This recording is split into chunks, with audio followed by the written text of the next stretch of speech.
I want to thank my friend from Louisiana.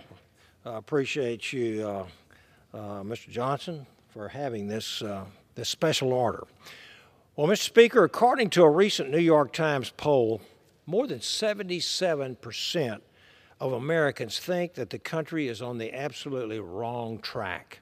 And they're right. Inflation is at a 41-year high. Small businesses cannot afford to stay open. Real wages are down 4%. Skyrocketing prices are costing Americans an extra $500 or more per month. Essentially, hardworking Americans are paying more for almost everything while they're taking home less.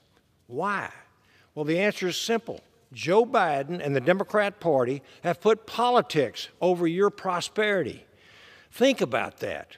Over the last year and a half, they've repeatedly shown us that their green fantasy is more important than you being able to feed your family or fill up your car with gasoline. The administration says that we are in a, quote, economic transition moment. Well, yes, this inflation was supposed to be temporary and transitory, according to the administration, but prices have risen for 14 straight months since that announcement was made. You don't need to be an economist to agree. We're undoubtedly in a state of transition. The real question is, what are we transitioning into?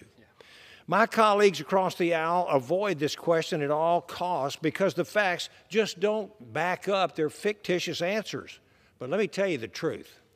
You don't need to like Donald Trump to accept the fact that our economy prospered under his leadership.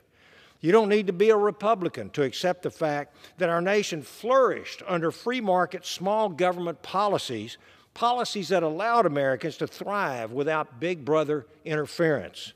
You don't need to be in politics to accept the fact that our country has been in a perpetual state of crisis under President Joe Biden.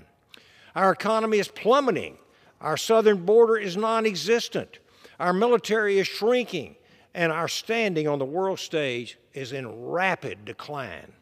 So to answer the question of what we're transitioning into, well, under the left's woke agenda, America will transform into a broke, borderless, weak, socialist nation, unable to compete internationally or defeat those who seek our very demise.